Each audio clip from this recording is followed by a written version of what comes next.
नमस्कार दोस्तों, मेरा नाम है सामंत और आप देख रहे हैं द वर्ल्ड रिएक्ट।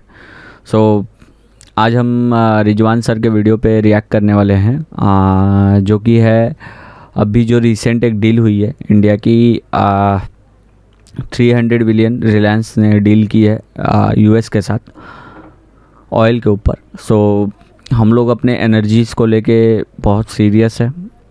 जो मिडिल ईस्ट में चीज़ें हो रही हैं, जो घट रही है, वो पूरे वर्ल्ड को कंसर्न में एक डाल दिया गया है। इस वजह से हम लोग इस चीज़ को लेके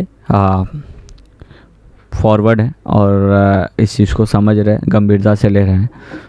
अभी जो डील हुई है वो 300 बिलियन की में भी डील हुई है रिलायंस के साथ। और देखिए आगे क्या होता है। और ये मिडिल ईस्ट में जो आग लगी पड़ी है, हम भी चाह रहे हैं कि हमारे तरफ ये आग ना पहुँचे।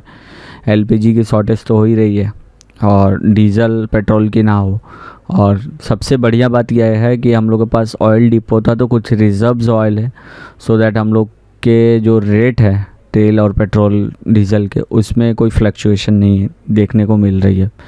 गवर्नमेंट इस चीज़ को लेकर प्रतिबद्ध है। गवर्नमेंट यही बोल रही है कि हमें बढ़ाने की ज़रूरत नहीं है। तो बहुत अच्छी बात है अगर पब्लिक के लिए ये चीज़ है, बढ़ाना नहीं पड़ रहा है, पब्लिक को कोई परेशानी नहीं आ रही, तो अच्छी बात है। बट फ्यूचर में भी ऐसा ही रहे तो अच्छा रहेगा पब्लिक के लिए। और ये हम तो यही चाहेंगे कि ये वॉर जल्दी ख़त्म हो जाए, क्योंकि वर्ल्ड के सारे ही कंट्री, छोटे से बड़े कंट्री, सब क्राइसिस में चल रहा है ये सब चीज़ को लेके। और ये वॉर जितना लंबा खींचेगा, सभी इस चीज़ को फेस करेंगे, सभी कोई ना कोई प्रॉब्लम फेस करेंगे। खासकर तेल अभी डीजल से चल रहा है, अभी बहुत चीज़ें हो सकती हैं जहाँ पे फेस कर सकता है, क्योंकि आफ्टर ऑल एंड में तेल ही से सब कुछ होता है। अगर आपको कुछ बाहर से मंगाना है या फिर कोई बाहर से कोई चीज़ें आ रही हैं, एक्सपोर्ट इंपोर्ट तो करता ही है इंडिया। एक्सपोर्ट अगर कोई चीज़ करता है तो उसके लिए वो जहाज ही जाएगा पानी के थ्रू। जब वो जाएगा तो उसके लिए भी डीजल या तेल लगेगा, डीजल लगेगा। आप फ्लाइट के थ्रू भेजते हैं तब भी आपको डीजल लगेगा। जो चीज़ें आपकी बाहर से यहाँ आएंगी, सपोज़ करिए कोई प्रोडक्ट आप चाइना या फिर कहीं से भी मंगवा रहे हैं, तो वो जो तेल है वो पर लीटर पर किलोमीटर के हिसाब से वो तो बढ़ जाएंगे, वो प्रोडक्ट पे हार्म करेगा वो। तो इस हिसाब से डीजल तेल एक बहुत बहुत इम्पोर्टेंट वाइटल रोल निभाता है हम लोग के हर एक चीज़ों पे। होप ये वॉर ख़त्म हो जाए जल्दी। और चलिए आगे वीडियो देखते हैं रिजवान सर का, क्या उनका एनालिसिस है इसके रिगार्डिंग।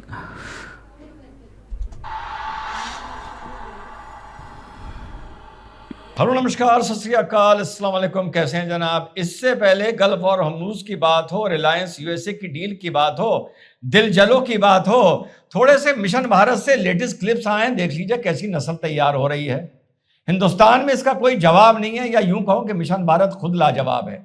देखिए 30 सेकंड का छोटा सा एक क्लिप।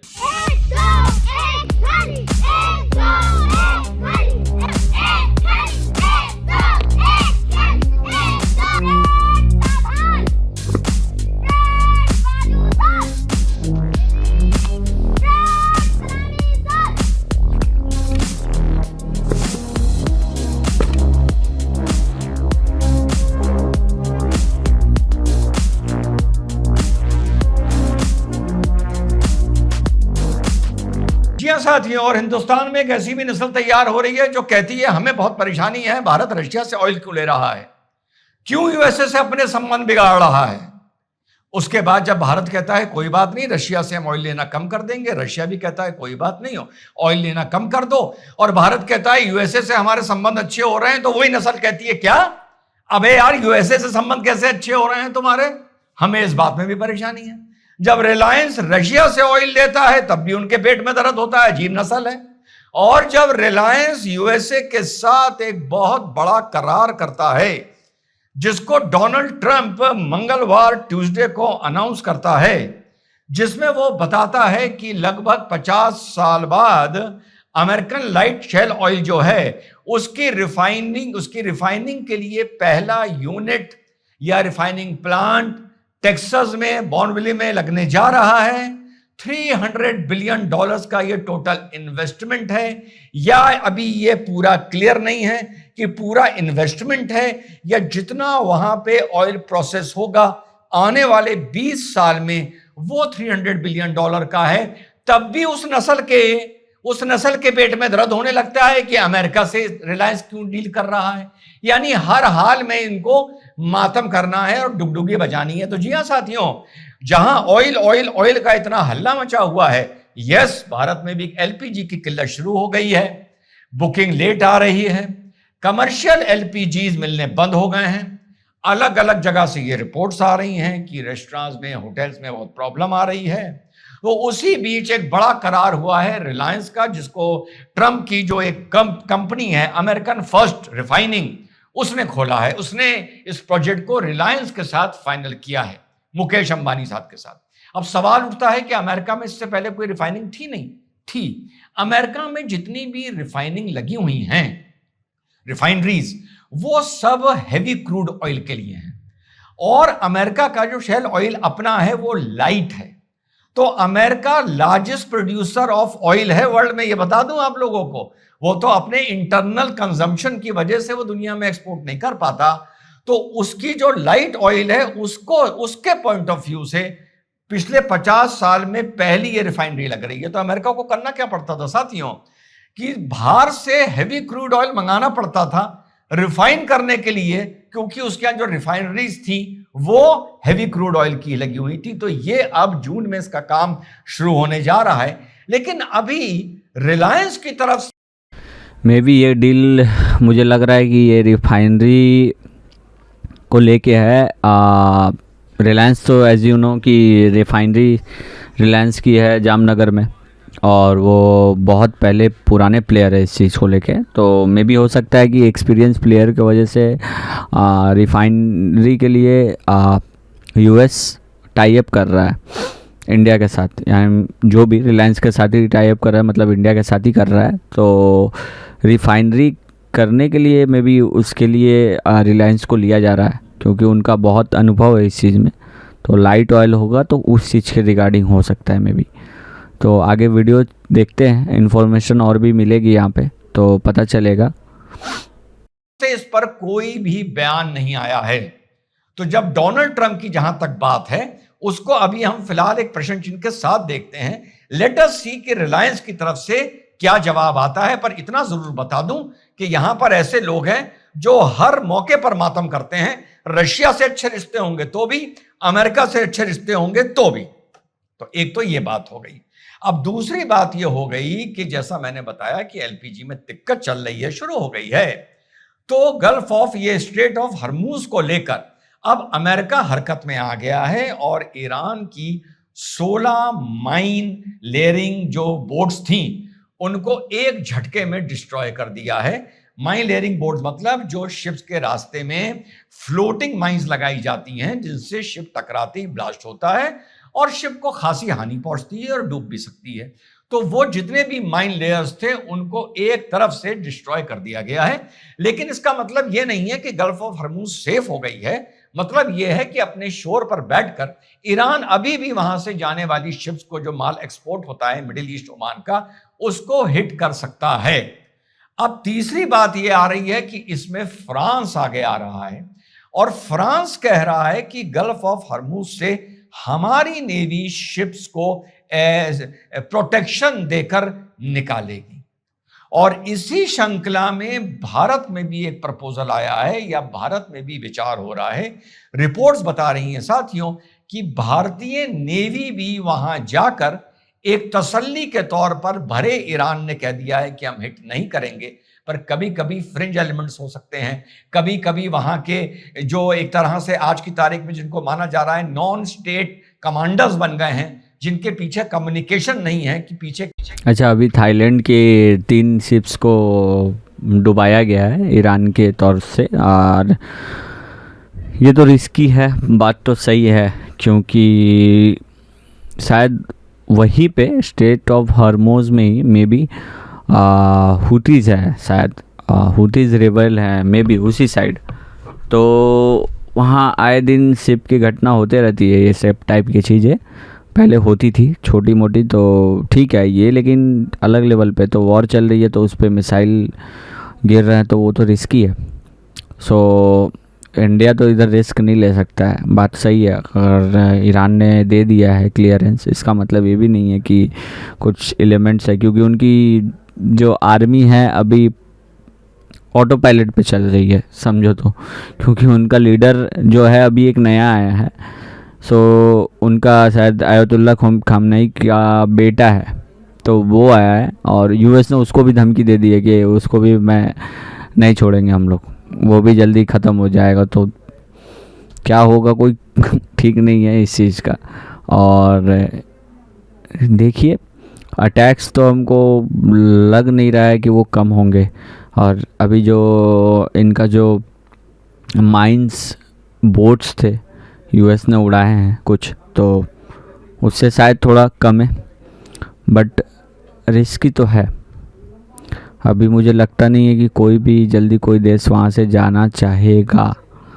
कोई भी, जिसको ईरान अलाउ कर चुका है तो भी वो रिस्क नहीं लेने के लिए रेडी है, क्योंकि वहाँ पे बहुत बड़ी ये बात है ना कि ऑयल की टैंकर जाएगी, उसमें कितने पैसे लगे हुए होते हैं, प्लस इंश्योरेंस कंपनी उसको इंश्योर्ड भी नहीं करेगी, क्योंकि अब जान मुझ के जाके भट्टे में घुस रहे हैं। बोलने का मतलब इंश्योरेंस कंपनी उसको क्यों क्लेम करेगी, मतलब उसका क्लेम क्यों देगी।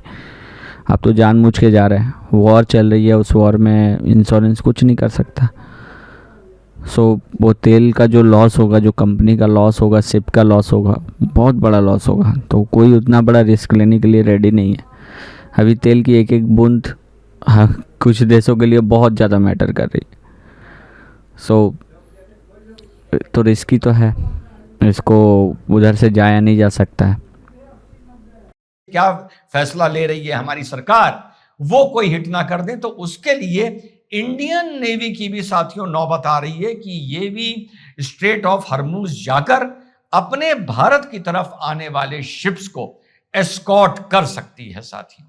और चौथी बात यह है कि यूरोपियन मुल्कों से डोनाल्ड ट्रंप ने कह दिया है कि जो भी छूट रशियन ऑयल को परचेज करने के लिए दी गई है, ये सिर्फ और सिर्फ भारत पर केंद्रित है, कि जो भी रशियन ऑयल भारत पहुंच के रिफाइन होगा आप वही ले सकते हैं, डायरेक्टली रशिया से ऑयल नहीं ले। हाँ ये भी एक न्यूज़ आया है कि जो भी तेल रशिया से इंडिया खरीदेगा उसको रिफाइन करेगा, वही तेल आप उससे खरीद सकते हैं, आप डायरेक्ट रशिया से क्रूड ऑयल नहीं खरीद सकते। तो मुझे एक चीज़ समझ में नहीं आ रही है, अगर इंडिया से लोग खरीदेंगे हमें तो प्रॉफिट मिलेगा ही, रिफाइन करके देंगे सो हमारी भी बिजनेस बढ़ेगी, बट डिमांड तो उतनी ही रहेगी। मतलब क्या लॉजिक है यहाँ पे, तो घूर फिर के तो वही हो रहा है। समझ लीजिए एक ए देश है और एक बी देश है। ए देश को बोला गया है कि तुम खरीद सकते हो, लेकिन बी देश वो डायरेक्ट उससे नहीं खरीदेगा, बी देश ए देश से खरीदेगा, ठीक है। तो बी देश ए को क्या बोलेगा कि हम 10 बैरल खरीदना चाहते हैं, सपोज एग्जांपल में तुम 10 बैरल खरीदना चाहते, तो मेरा भी 10 बैरल तुम खरीद लो, 20 बैरल हो गया। तो अब ए देश के साथ अगर बी का रिश्ता अलग अच्छा होगा तो वो उसको खरीद के उसको दे देगा, या तो रिफाइन करके ही दे देगा। हाँ इसमें ये हो सकता है कि अगर रिफाइन करके इंडिया दे रहा है तो उसका कॉस्टिंग कुछ अलग तो बैठेगा, रिफाइन करेगा क्रूड ऑयल को तो उसका कॉस्टिंग तो अलग बैठेगा, लेकिन मिला जुला के रसिया तो फ़ायदे में ही रह रहा है। उसको $20 का अगर 20 बैरल का ऑर्डर मिलना था तो उसको तो मिल ही रहा है, या तो बी से मिले चाहे नहीं मिले, लेकिन ए से तो मिल ही रहा है। बी ही ऑर्डर दे रहा है ए को और ए ले रहा है, क्या लॉजिक है। हैं क्या गेम हो रहा है यार, ये यूएसए रशिया और इंडिया का, भाई समझी नहीं आ रहा, कोई समझे तो बताए।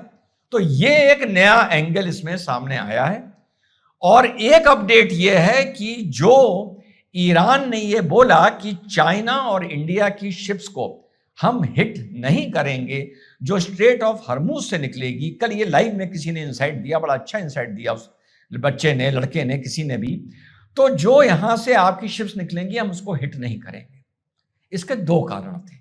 एक था चाइना और इंडिया से अच्छे संबंध, वेरी गुड। एक ये पॉइंट ऑफ व्यू नया आया है, फूड ऑफ थॉट दे रहा हूं आप लोगों को, कि ये ईरान ने इसलिए किया है क्योंकि रशिया से ईरान नाराज है, क्योंकि रशिया ईरान की वो मदद नहीं कर रहा है जो ईरान को उम्मीद थी, और ठंडे बस्ते में चला गया है 2-4 ट्वीट करके, 2-4 बयान देके। तो जो ईरान चाह रहा है कि चाइना और इंडिया आराम से गल्फ का ऑयल पहुंच जाए, ये इसलिए चाह रहा है कि ईरान नहीं चाहता कि अपनी जो कटौती हो रही है ऑयल की सप्लाई में, वो इंडिया और चाइना रशिया से ले। इससे बेहतर है वो गल्फ को ले और रशिया के ऑयल को इस पूरे युद्ध से, ईरान के युद्ध से फायदा ना हो, क्योंकि जैसा मैंने बताया रशिया ईरान की मदद नहीं कर रहा। ये पॉइंट ऑफ व्यू है। तो ये सारी चीज जो है ये अब ऑयल को लेकर लड़ाई हो रही है। अमेरिका फर्स्ट की बात कर रहा है। देखो भाई, ईमानदारी से डोनाल्ड ट्रंप को इस बात का अधिकार है, और इसके चलते जो 20 साल का करार हुआ है, इसमें अमेरिकन मार्केट भी फीड होगा और वापस रिलायंस उस ऑयल को एक्सपोर्ट कर कर बेचेगा भी, ये भी है। यानी अमेरिका से रिलायंस इसको एक्सपोर्ट करेगा। तो बहुत बड़ी उपलब्धि है, आने वाले 20 साल का मैटर है। 300 बिलियन को पहले स्टडी करते हैं, जो अभी तक कोई कमेंट सामने नहीं आया है कि ये जो वैल्यू है ये किस चीज की है, और अभी रिलायंस की तरफ से भी कोई चीज सामने नहीं आई है, लेकिन पेट में दर्द लोगों के होना शुरू हो गया है। जय हिंद, वंदे मातरम। तो दोस्तों वीडियो यही ख़त्म होती है, लेकिन ये जो बात बोल रहे हैं कि यूएस जो बोल रहा है कि रिफ़ाइन करेगा रिलायंस और उसको एक्सपोर्ट करेगा यूएस से, कौन खरीदेगा वो तेल? मतलब यूएस से अगर एक्सपोर्ट होगा, यूएस से बनेगा वो तेल, रिफ़ाइन करेगा, चलो मान लिया मुकेश अंबानी चाहे इंडिया की जो कंपनीज होती है उसको सस्ते में रिफ़ाइन करके देती है, बट जो वर्कर हैं जो उसको डिग करके निकालना पड़ेगा, जो तेल को निकाला जाएगा, और जिसमें जो वर्कर लगेंगे, जो उसके लिए वर्क फोर्स लगेगा, जितने लोग लगेंगे वो तो महंगे आएंगे भाई। लेबर कॉस्ट वगैरह ये सब तो आपको महंगे पड़ेंगे। यूएस में ऑफकोर्स कॉस्टिंग ज़्यादा है। Make US again great again का जो नारा है डोनाल्ड ट्रंप ने तो दे दिया है, जोश जोश में दे दिया, लेकिन ये नहीं पता है कि वो हो नहीं सकता। आप चाह रहे हैं हर चीज़ मैन्युफैक्चरिंग आप करें, हर तेल वेल सब चीज़ यूएस में ही हो, बट यूएस में होना इम्पॉसिबल है। यूएस महंगा देश है, वहाँ पे लोग अगर करेंगे तो वो महंगा पड़ेगा इतना कुछ लगा के। तो यूएस को इंपोर्ट करने का ज़रूरत क्या पड़ता? यूएस तो बहुत बड़ा इंपोर्टर है, वर्ल्ड वाइड अगर देखिएगा तो इंपोर्टर है। एक्सपोर्टर वो बस वेपन का है, वेपन उनका, क्योंकि वेपन में क्या होता है, ज़्यादा हो कम हो, किसी का डिफेंस सिस्टम बहुत अच्छा होता है, किसी का ख़राब होता है, ये देखा जाता है। ज़्यादा कम पैसा नहीं देखा जाता है। उसमें क्या होता है, कटिंग एज टेक्नोलॉजी होनी चाहिए, वर्ल्ड की सबसे बेस्ट, तो वो कितनी भी महंगी हो ले लेता है इंसान। बट अगर आप चावल का बात करेंगे, दाल का बात करेंगे, तेल का बात करेंगे, इसके लिए तो इंसान के पास ऑप्शन है। तेल क्या, तेल तो डालना है गाड़ी के अंदर, वो तो ईरान के भी तेल से चलेगा, रसिया के भी तेल से चलेगा, इंडिया का भी अगर तेल है तो तेल से चलेगा, किसी भी कंट्री का तेल से चलेगा। फिर उसको महंगा खरीदने का क्या लॉजिक है? कोई लॉजिक नहीं है, महंगा खरीदने का कोई लॉजिक नहीं है। तो ये जो यूएस करना चाह रहा है कि मेक यूएस ग्रेट अगेन, ठीक है, अच्छी बात है, बट वो हो नहीं सकता। आप लेबर कॉस्ट नहीं कर पाइएगा। आप इंडिया के लेबर कॉस्ट में चाइना के लेबर कॉस्ट से कंपैरिजन नहीं कर पाइएगा यूएस का, आप दे ही नहीं पाइएगा वो चीज़।